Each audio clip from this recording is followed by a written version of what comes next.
This is me just presenting ideas right now because I don't know that we have answers to this. But what I want to talk about today is how do we bring our authentic questions and selves to the community, and how does a community survive and thrive while also allowing viewpoint differences or theological differences or different interpretations. Obviously, at some point, we are a community. There are certain standards that we claim. So it's not just everybody. I don't. It's not everybody's even going to want to be in this particular kind of community, obviously. So um, what I think, well, first off, maybe I'll read a couple things that I kind of started with. So I start with this idea of Zion because it is, I think, I personally feel very attached to the concept of Zion and the building of Zion. So, but it's also very, I think, foundational within the church. So this is from Moses 7:18-19. It says, "And the Lord called his people Zion because they are one heart and one mind, and dwelt in righteousness, and there was no poor among them. And he continued his preaching in righteousness unto the people of God. And it came to pass in his days that he built a city that was called the city of holiness, even Zion." This is something my heart longs for. I'm pretty sure most people long for a place where there is one heart and one mind.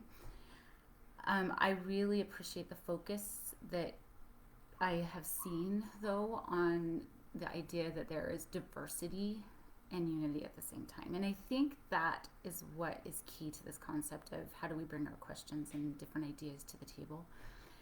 How do we make room for diversity while still, making claim to desiring unity? So there was one other thing I wanted to read. And this is from Thomas McConkie's book, Navigating Mormon Faith Crisis, which really is a book about adult spiritual development. It's a really fabulous book, I think. But let me go to this quote. So he's talking about this idea of needing to work to keep groups together. Sorry, I should have had this pulled up beforehand.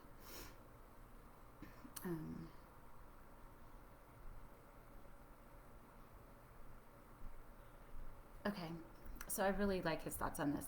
Development shows us that establishing Zion isn't simply a matter of converting others to our way of seeing, so much as more deeply converting ourselves to seeing more of the whole. Interesting thought there. Historically, the question of how to establish Zion amongst a Gentile nation has been a vexing one. What will we do with all the unbelievers, the non-members? Development shows us that establishing Zion isn't simply a matter of converting others to our way of seeing, so much as more deeply converting ourselves to seeing more of the whole. All of us are engaged in the pursuit of a meaningful life. Is our own meaning making flexible enough to include the meaning of others? Zion needs all of our perspectives in order to flourish. We can become the sons and daughters of God, yet not through a narrowing of orthodoxy, but through a multiplying of human and divine perspectives, always more numerous than the grains of sand along the beach.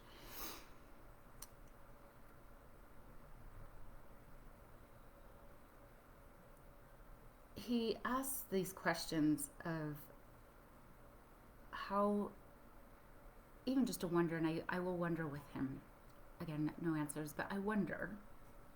I wonder how we can communicate with one another in ways that allows people to ask questions while still being faithful.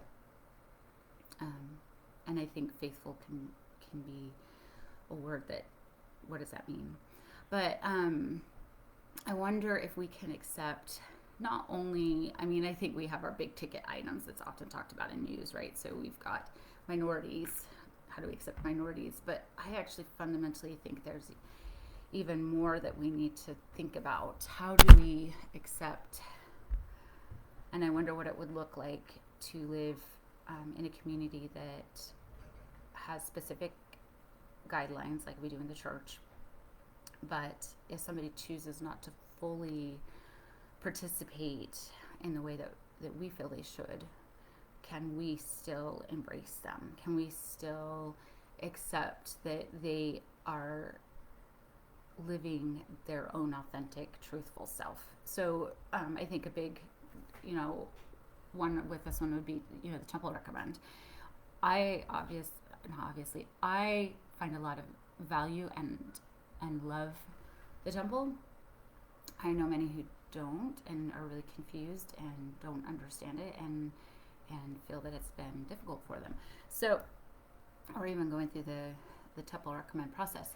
So on that end, as an example, can I honor and respect somebody who is working through that space? And can I even say, you may never have a temple recommend, and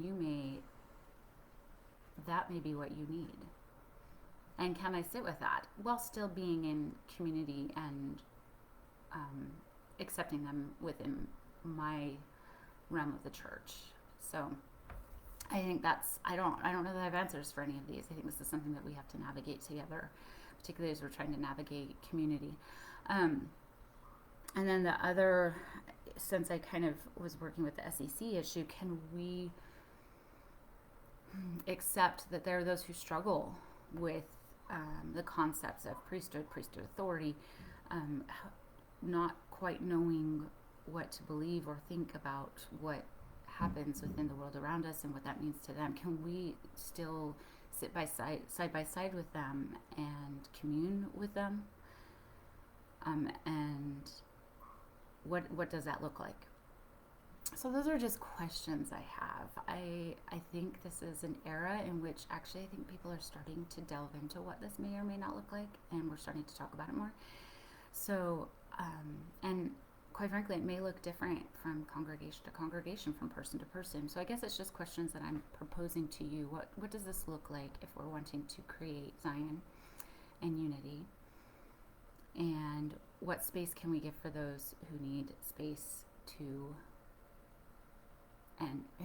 think differently? I think there are lines that we can draw.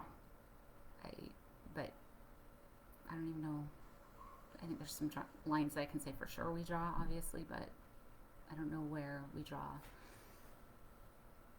any lines. So just questions, thoughts, ideas. I think at the end of the day, I am very drawn to and have a great desire to build Zion. I am very drawn to and have a desire to build my covenantal bonds to God and to others. So that's where I stand. And I don't know, let me know anybody's thoughts. I'd be curious how people have felt they have built and worked with diversity while trying to build unity.